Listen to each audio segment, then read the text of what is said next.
اور موسیٰ علیہ السلام نے فرمایا کہ میں تیرے لیے ایک بڑا اچھا پیغام لے کر کے آیا ہوں، ایک بڑا اچھا پیکج لے کر کے آیا ہوں۔ اپنی ربوبیت کا اعلان چھوڑ دے، اللہ کی توحید کو مان لے، اللہ کی معرفت حاصل کر لے، وہ تجھے پاک بھی کر دے گا اور کائنات کا رب تجھے عزت بھی عطا کر دے گا۔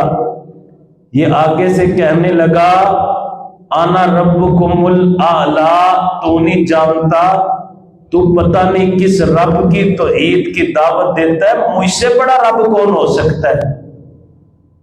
موسیٰ علیہ السلام نے بڑا سمجھایا، لیکن یہ نہ سمجھا، کیونکہ اس کا ارادہ ہی نہیں ہے اللہ کی توحید کی طرف آنے کا، اس کی نیت ہی نہیں ہے، اس نے سوچا ہی نہیں ہے کہ میں اللہ کی ذات کی معرفت کو حاصل کروں۔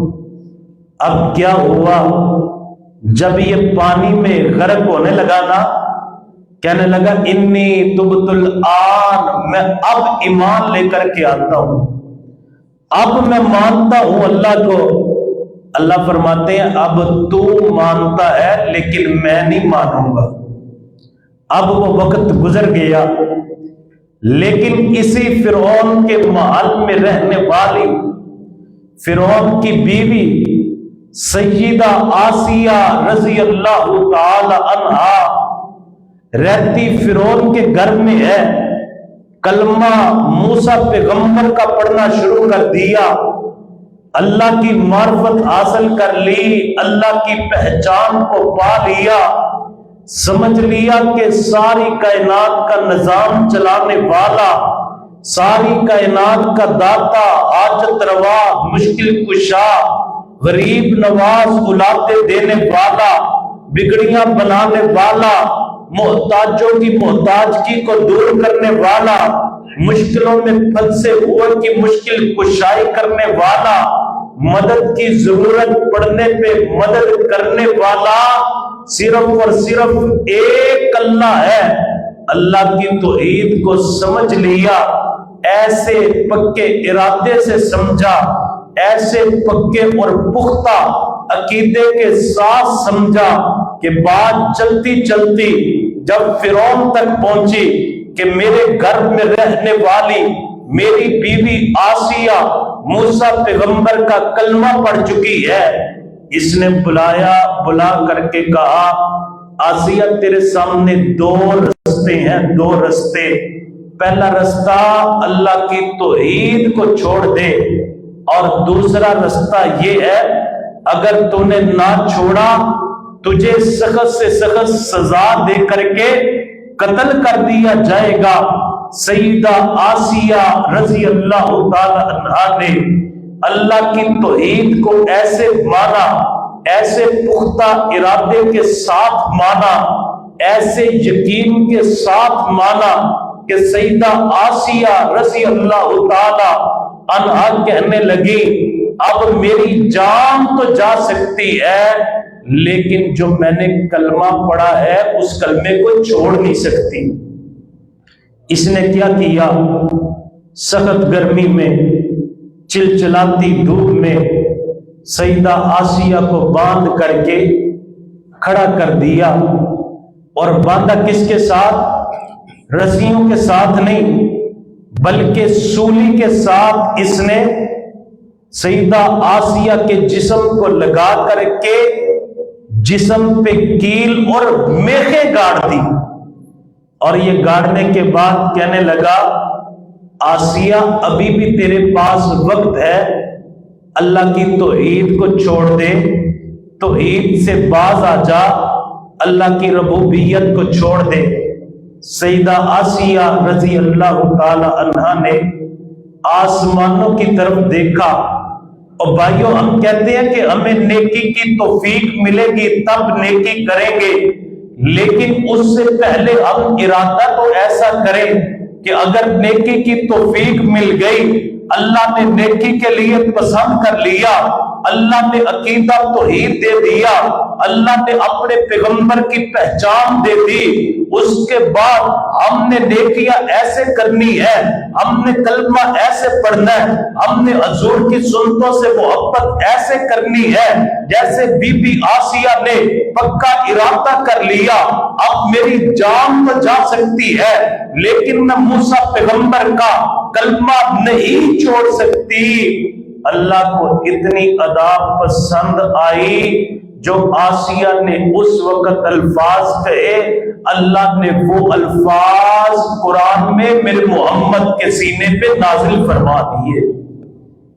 مالک نے اعلان کیا، ضرب اللہ مثلا للذین آمنوا امرأۃ فرعون اذ قالت رب ابن لی عندک بیتا فی الجنہ ونجنی من فرعون ونجنی من عملی ونجنی من القوم الظالمین۔ فرمایا میرے قرآن میں موسیٰ علیہ السلام کی صحابیہ اور فرعون کی بیوی کا واقعہ پڑھو۔ امرأۃ فرعون، فرعون کی بیوی جس نے موسیٰ کا کلمہ پڑھا، جب جسم میں کیل گاڑ دیے گئے، جسم میں میخیں گاڑ دی گئی، اس نے آسمان کی طرف دیکھا، آنکھوں میں آنسو جاری ہو گئے، کہنے لگی اے اللہ میں تجھ سے یہ دعا کرتی ہوں، رب ابن لی عندک بیتا فی الجنہ، میرے لیے اپنے پاس اپنی جنت میں گھر بنا دے۔ یہ دعا اللہ کو اتنی پسند آئی، آنکھوں میں جب آسیہ کے آنسو نکلتے ہوئے فرعون نے دیکھے، کہا لگتا ہے یہ ڈر گئی ہے، اللہ کی توحید کو چھوڑنے لگی ہے، اللہ کی توحید سے باز آنے لگی ہے، موسیٰ پیغمبر کا کلمہ چھوڑ کر کے دوبارہ میری ربوبیت کو ماننے لگی ہے، تسلیم کرنے لگی ہے۔ کہا آسیہ تیری آنکھوں کے آنسو بتا رہے ہیں تم ڈر گئی ہے، موسیٰ پیغمبر کا کلمہ چھوڑنے لگی ہے۔ کہا فرعون کیسی باتیں کرتا ہے، میں نے اللہ کی توحید کو ایسے نہیں مانا، میں نے سوچ کے مانا، میں نے سمجھ کے مانا، پختہ ارادے کے ساتھ مانا، پکی نیت کے ساتھ مانا، میں نے اپنے اللہ سے دعا کی، رب ابن لی عندک بیتا فی الجنہ، اے اللہ مجھے جنت میں میرا محل دنیا پہ دکھا دے، اے اللہ اپنے پاس میرے لیے جنت میں محل بنا دے۔ اللہ نے وہ محل بنا بھی دیا، مرنے سے پہلے دنیا میں مجھے میرا جنت کا محل دکھا بھی دیا۔ فرمایا اللہ نے بنا بھی دیا اور اللہ نے دنیا میں دکھا بھی دیا، اور جب میں نے اس محل کو دیکھا، کچھ آنسو غم کی وجہ سے ہوتے ہیں اور کچھ آنسو خوشی کی وجہ سے ہوتے ہیں، یہ میرے آنسو غم کے آنسو نہیں ہے، یہ تو خوشی کے آنسو ہے۔ جس اللہ کی توحید کو مانا، اس اللہ نے جنت دے کر کے جنت میں اپنے پاس محل بنا کر کے محل کو بنا بھی دیا اور مجھے دنیا میں وہ محل دکھا بھی دیا، یہ تو میری خوشی کے آنسو ہیں۔ میرے بھائیوں، اس نے پکے ارادے سے اللہ کی توحید کو سمجھا، اللہ کی توحید کو جانا، اللہ نے اس کا ذکر اپنے قرآن میں کیا۔ ضرب اللہ مثلا للذین آمنوا امرأۃ فرعون اذ قالت رب ابن لی عندک بیتا فی الجنہ ونجنی من فرعون وعملہ ونجنی من القوم الظالمین۔ اللہ نے اس کے ذکر کو قیامت تک کے لیے قرآن میں جاری فرما دیا۔ سب سے پہلے ارادہ، اب دو اور بیوی ہیں جن کا ذکر اللہ نے اسی آیت سے پہلے کیا۔ ضرب اللہ مثلا للذین کفروا امرأۃ نوح وامرأۃ لوط کانتا تحت عبدین من عبادنا صالحین فخانتاہما فلم یغنیا عنہما من اللہ شیئا وقیل ادخلا النار مع الداخلین۔ فرمایا ایک نوح پیغمبر کی بیوی ہے، ایک لوط پیغمبر کی بیوی ہے، نبیوں کے گھر میں رہنے والی، نبیوں کا کھانا پکانے والی، نبیوں کے کپڑے دھونے والی، یہاں پہ تو لوگوں نے پتہ نہیں کیا کیا گپے، کیا کیا کہانیاں بنا رکھی ہیں۔ یہ غوث پاک کا دھوبی جب قبر میں گیا، منکر نکیر سوال کرنے کے لیے آئے، انہوں نے پوچھا من ربو کا، تو کون ہے، تیرا رب کون ہے؟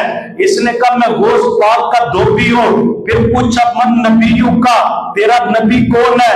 کہتا مجھے نہیں پتا، مجھے بس اتنا پتا ہے ساری زندگی میں نے غوث پاک کے کپڑے دھوئے، غوث پاک کا دھوبی ہو۔ انہوں نے کہا ماں دینوں کا، تیرا دین کیا ہے؟ کہتا کوئی پتہ نہیں، مجھے بس اتنا پتا ہے میں غوث پاک کا دھوبی ہوں۔ اللہ کے پاس ملائکہ گئے، انہوں نے جا کر کے کہا یا اللہ جو بھی سوال کرتے ہیں وہ کہتا ہے غوث پاک کا دھوبی ہو۔ کہا سوال کرنے کی ضرورت نہیں، غوث پاک کا دھوبی ہونے کی وجہ سے ہم نے اسے قبر کے عذاب سے نجات دے دی۔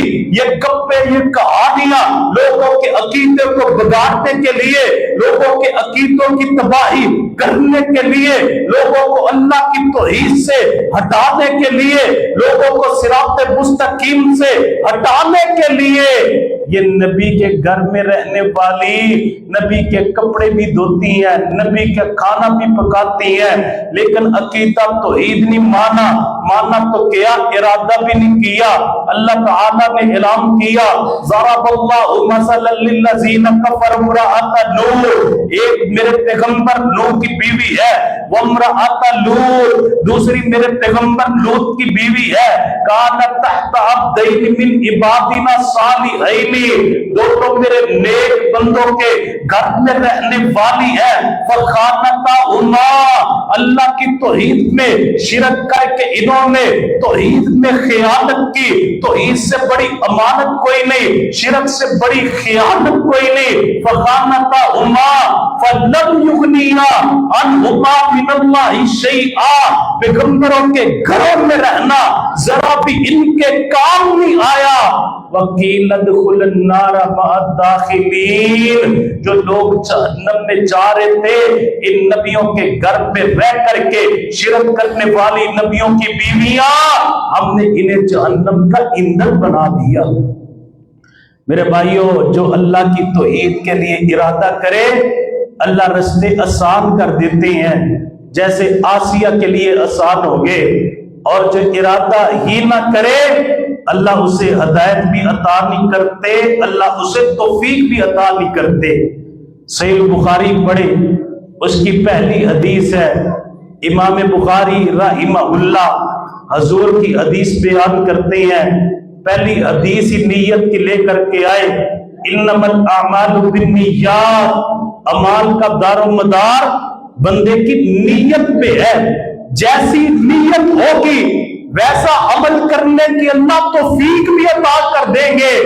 وَإِنَّمَا لِكُلِّ امْرِئٍ مَّا نَوَىٰ فَمَنْ كَانَ هِجْرَتُهُ إِلَى اللَّهِ وَرَسُولِهِ فَهِجْرَتُهُ إِلَى اللَّهِ وَرَسُولِهِ وَمَنْ كَانَ هِجْرَتُهُ إِلَى الدُّنْيَا، فرمایا جو بندہ اللہ اور اس کے رسول کے لیے ہجرت کرتا ہے اللہ تعالیٰ اسے ہجرت کا ثواب عطا کر دیتے ہیں، اور جو دنیا کے لیے یا کسی اور مقصد کے لیے ہجرت کرتا ہے اسے وہی ملتا ہے جو اس نے ارادہ کیا۔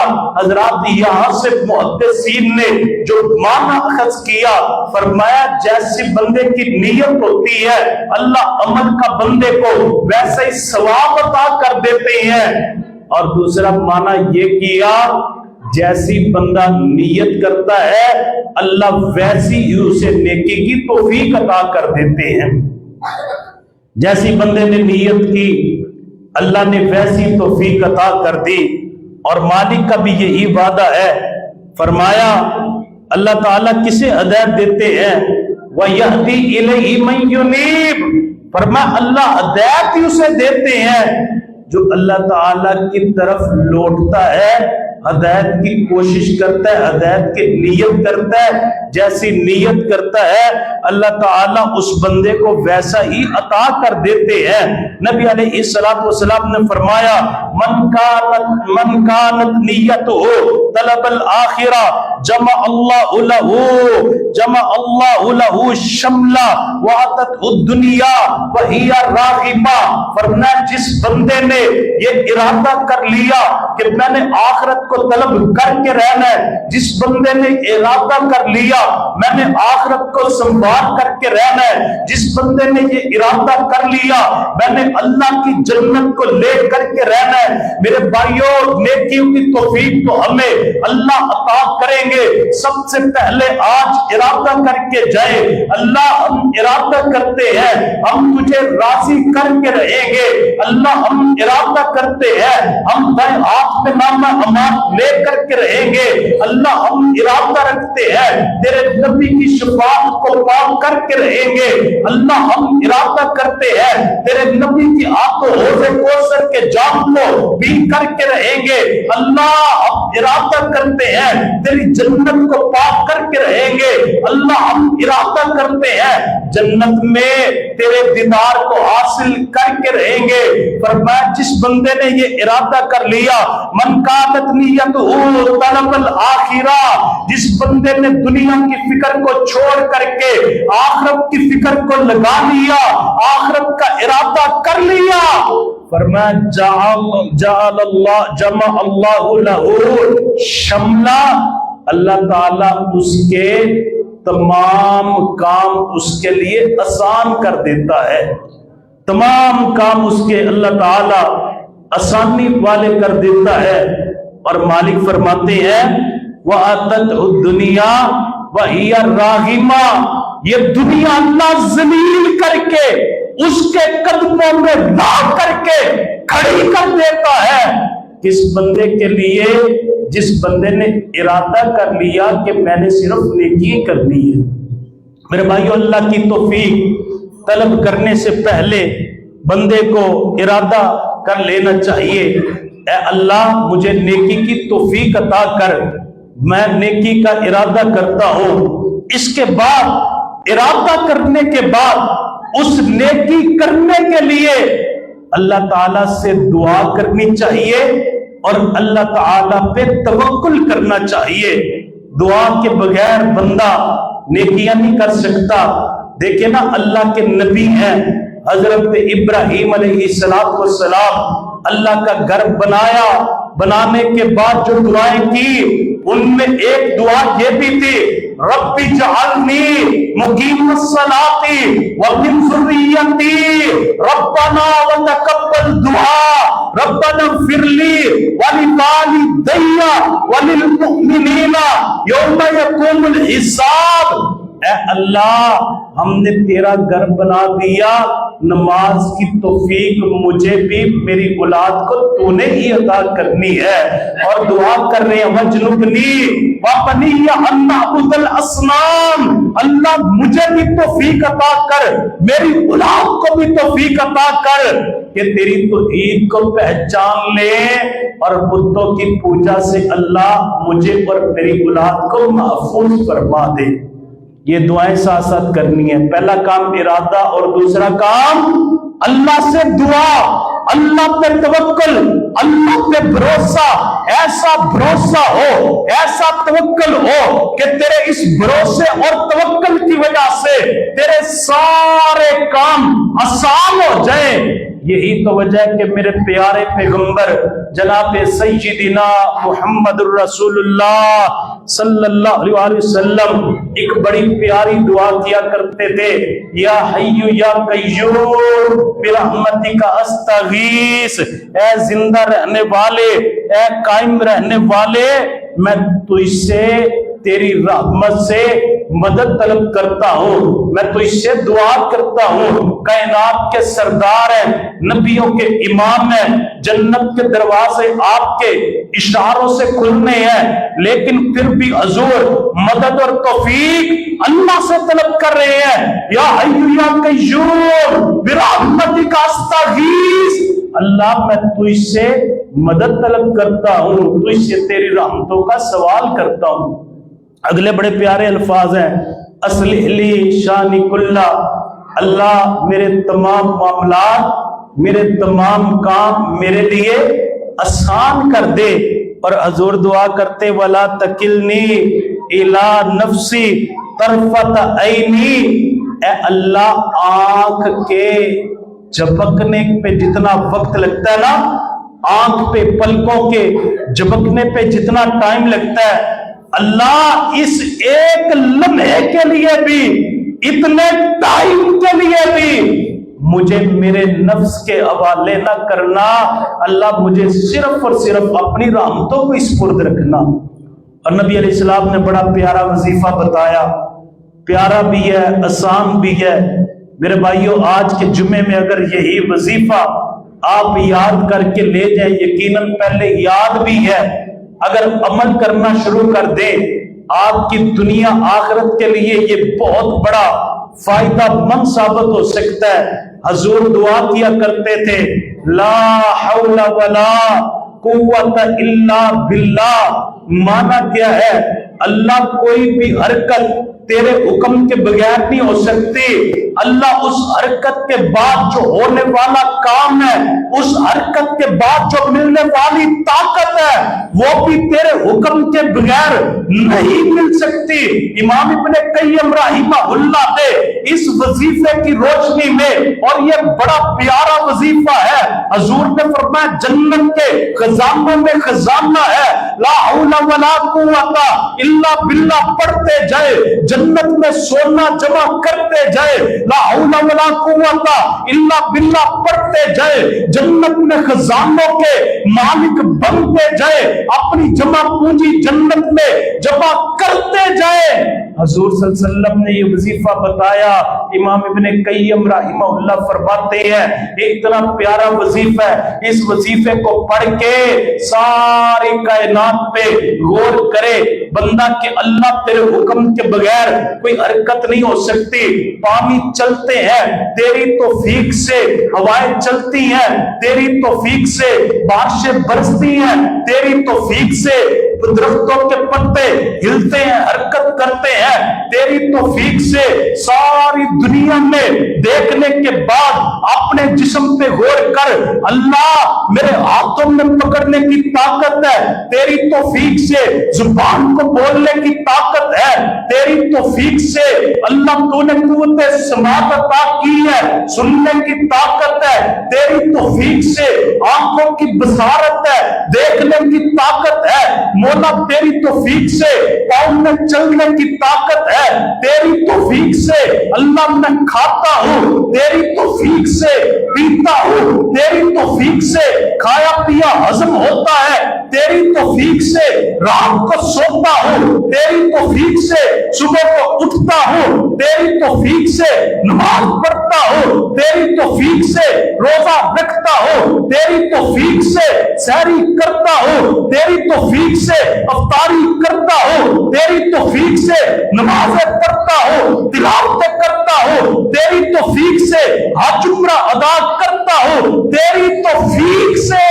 اللہ میرا یہ عقیدہ ہے، لا حول ولا قوت الا باللہ، کوئی حرکت تیری توفیق کے بغیر نہیں ہو سکتی، اور حرکت کے بعد ملنے والی جو برکت ہے اللہ وہ بھی تیرے حکم تیری توفیق کے بغیر نہیں مل سکتی۔ بندے کو دعائیں کرنی چاہیے، اللہ پہ توکل کرنا چاہیے، اور توکل بھروسہ پتہ کیسا ہونا چاہیے؟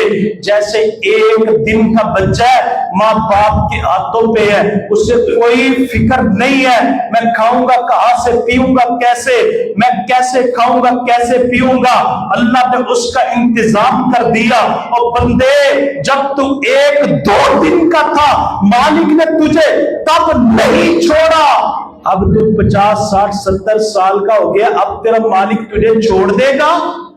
پہلے چھوٹا تھا، تیرا رب پہ توکل تھا، روتا باپ میں تھا، تیرے رزق کا انتظام اللہ پہلے کر دیتا تھا، اب تو جوان ہو گیا اور مالک پہ توکل، مالک پہ بھروسہ نہیں کرتا۔ اللہ تعالیٰ پہ توکل نہ کرنے کی وجہ سے اللہ تجھے نیکی کی توفیق بھی عطا نہیں کرتا۔ یہ کتنے میرے بھائی ہیں انہیں کہ اللہ کے بندوں نمازیں پڑھا کرو، آگے سے طرح طرح کے بہانے، تو یہ کہتا ہے جی میرے پاس ٹائم ہی نہیں ہے۔ اور بھائیو اگر جن کے پاس ٹائم نہیں ہے، جنہیں کوئی کام کاج نہیں ہے، ان سے اللہ نے عبادت کروانی ہوتی، وہ فرشتے تو پہلے سے موجود تھے، اللہ ان سے عبادت کرواتے رہتے۔ مالک نے تجھے پیدا ہی اپنی عبادت کے لیے کیا، وما خلقت الجن والانس الا لیعبدون۔ بندے میں نے تجھے اس لیے پیدا نہیں کیا دنیا میں جا جا کے غافل ہو جا، دنیا میں جا جا کے مجھے بھول جا، دنیا میں جا کھانے پینے میں مصروف ہو جا، لیعبدون۔ بندے میں نے تو تجھے صرف اور صرف اپنی عبادت کے لیے پیدا کیا۔ مصروفیت کو چھوڑ دے، میری عبادت کو کر۔ اگر مصروف لوگوں سے، اگر فارغ لوگوں سے میں نے عبادت کروانی ہوتی، میرے فرشتے کافی تھے، تجھے پیدا ہی میں نے اس لیے کیا تو دنیا کے کام بھی کر اور میری عبادت بھی کر۔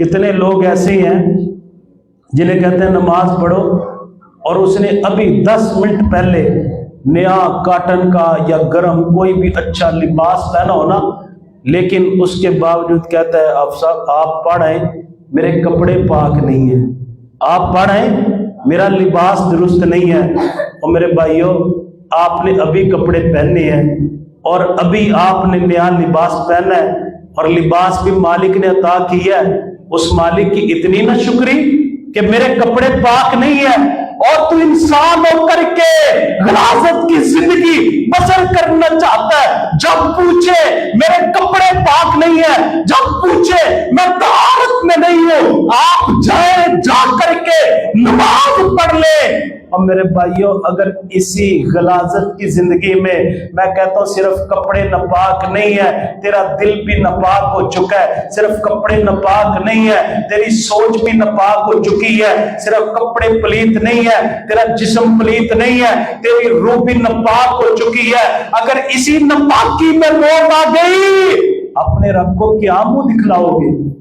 رب کے سامنے کون سا چہرہ لے کر کے جاؤ گے کہ ہر وقت غلاظت میں رہنے والے؟ کتنے بھائیوں نے کہتے ہیں جی نماز پڑھے، بس جی مولوی صاحب دعا کر دے اللہ توفیق عطا کرے۔ اب توفیق کیسے ملے؟ نہ تو اس نے نیت کی اور نہ اس نے دعا کی۔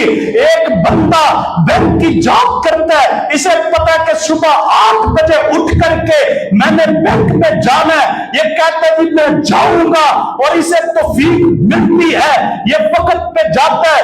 ایک بندہ ٹیچر ہے، اسمبلی کے وقت سکول میں پہنچتا ہے، اسے توفیق ملتی ہے۔ ایک بندہ دکاندار ہے، دکان وقت پہ کھولتا ہے، وقت پہ بند کرتا ہے، اسے توفیق ملتی ہے۔ ایک بندے نے ڈگری حاصل کرنی ہے، تعلیم کو لینے کے لیے وقت پہ یونیورسٹی جاتا ہے، وقت پہ واپس آتا ہے، اسے توفیق ملتی ہے۔ ایک بندہ مزدور ہے، صبح سے لے کر کے شام تک اینٹیں کمر پہ اٹھا کے 3 منزلیں چڑھ رہا ہے، اسے توفیق ملتی ہے۔ لیکن جب اللہ کی عبادت کی باری آتی ہے کہتا ہے جی دعا کرے اللہ توفیق عطا کر دے۔ اور میرے بھائیوں ایسے توفیق نہیں ملتی، پہلے نیت کرنی ہے اور پھر کیا کرنا ہے؟ اللہ سے دعا کرنی ہے، اور دعا کے بعد تیسرا اور اہم کام اس توفیق کے لیے اللہ تعالیٰ کے بعد توفیق ملنے کے بعد اس کے لیے کوشش بھی کرنی ہے۔ ایک بندے نے رات کو ارادہ کیا کہ میں نے صبح اٹھ کے فجر کی نماز پڑھنی ہے، اور پھر اس نے اللہ سے دعا بھی کی، اور تیسرا کام کیا ہے؟ یہ کوشش بھی کرے، صرف ارادہ اور دعا نہیں بلکہ کوشش بھی کرے۔ جب یہ کوشش کرے گا اللہ اسے توفیق عطا کر دیں گے۔ اور میرے بھائیوں جنہوں نے کوششیں کی، جنہیں اللہ نے توفیق عطا کر دی، اللہ کی توحید پہ پکے ہو گئے، پھر انہوں نے دعائیں بھی کی، دعائیں کرنے کے بعد نیکی کی توفیق مل گئی۔ ایسی ایسی کوششیں کی، آپ قرآنی واقعات پڑھے، حدیثی واقعات پڑھے، آپ کو پتہ چلے کیسے عظیم لوگ گزرے۔ شروع میں نے بی بی آسیہ کا ذکر کیا، اسی بی بی آسیہ کے گھر پہ رہنے والی ایک ماشطہ ہے، یہ فرعون کی بیٹی کی لونڈی ہے۔ لوگوں نے سمجھا کہ اس کا نام ماشطہ تھا، اس کا نام ماشطہ نہیں تھا بلکہ اس کا کام ماشطہ تھا۔ ماشطہ کہتے ہیں کنگھی کرنے والی کو۔ یہ فرعون کی بیٹی کو کنگھی کیا کرتی تھی، اس کے بال سوارا کرتی تھی، اس کے کپڑے تیار کیا کرتی تھی، اس کے گھر کی لونڈی اور نکرانی تھی۔ اللہ کی توحید کو پہچان لیا ماشطہ نے۔ ایک دن ہاتھ سے کنگا نیچے گرا، اس کے منہ سے بے ساختہ نکلا بسم اللہ۔ جب بسم اللہ سنا، یہ لونڈی کے منہ سے جب اللہ کا نام سنا، فرعون کی بیٹی نے کہا کس اللہ کا ذکر کر رہی ہے؟ کہا وہ اللہ جو میرا بھی رب ہے، جو تیرا بھی رب ہے۔ کہنے لگی میرا رب تو میرا باپ ہے، تیرا رب بھی میرا باپ ہے۔ کہا تیرا باپ رب نہیں ہے، رب تو وہ ہے جو تیرے باپ کا بھی رب ہے۔ یہ بوڑھی اس نے جا کر کے فوراً ایسا جام ہے، جب بلال نے یہ جام کو پی لیا، اس نے انگاروں پہ لیٹنا گوارا کر لیا۔ خبیب نے جب اس جام کو پی لیا، سولی پہ لٹکنا گوارا کر لیا۔ صحابہ نے جب کلمہ پڑھ لیا، گھروں کو چھوڑنا گوارا کر لیا، رشتہ داریوں کو توڑنا گوارا کر لیا، سب کچھ چھوڑ دیا، لیکن بھائیوں اللہ کی توحید کو نہیں چھوڑا۔ اس نے کہا اس طرح کریں، ایک بہت بڑا کڑا لے کر کے آئے اور اس میں تیل ڈالے، اور اتنا بڑا ہو کہ اگر بہت بڑا بیل بھی اس میں ڈال کر کے روسٹ کرنا چاہوں تو ہو جائے۔ اتنا بڑا کڑا تیار کیا گیا، اس میں تیل کو ڈال کر کے اسے ابالا گیا۔ اسے جب وہ کھولنے لگ پڑا، اس نے کہا اس طرح کرے، اس بی بی کو کہا اللہ کی توحید کو چھوڑ دے ورنہ اس میں پھینک دوں گا۔ ایک حدیث میں آتا ہے کہ اس کے 5 بچے تھے، ان 5 بچوں کو ایک ایک کر کے اس نے جلتے ہوئے جب تیل میں ڈالا، ڈالنے کے بعد کہا بی بی دیکھ جو ان 5 کا حال کیا ہے وہی حال تیرا ہوگا، اللہ کی توحید کو چھوڑ دے۔ کہا جس توحید پہ میرے بچے قربان ہو گئے اسی پہ میں بھی قربان ہونے کے لیے تیار ہوں، بس تو نے ایک کام کرنا ہے، جب میں دنیا سے چلی جاؤں روح نکل جائے، ان تجعل عظامی و عظام ولدی فی صوب واحد، میری ہڈیاں اور میرے بچوں کی ہڈیاں ایک کپڑے میں جمع کر کے دفن کر دینا۔ اس نے پکڑا ماشطہ کو بھی اسی تیل میں ڈال دیا۔ میرے نبی معراج والی رات ایک محل کی خوشبو پاتے ہیں، کہا اتنی پیاری خوشبو یہ کس کا محل ہے؟ بتایا گیا یہ اسی بی بی کا محل ہے جس نے اپنے بیٹے بھی اور اپنی جان بھی اللہ کی توحید پہ قربان کر دی تھی۔ میرے بھائیوں ہم نے کبھی ایسی کوشش کی؟ وہ تو جانیں قربان کرنے والے، ہم فجر کے لیے نیند کو بھی قربان نہیں کرتے، ہم اپنے آرام کو بھی قربان نہیں کرتے، ہم اپنے کاروبار کو بھی قربان نہیں کرتے۔ ایک واقعہ سناؤں اور بات کو ختم کر دیتا ہوں۔ نبی علیہ السلام کے پاس ایک کلمہ پڑھنے والا آیا۔ بھائیوں نیکی کی توفیق اسے ملتی ہے جو ایسی کوشش کرتی ہے۔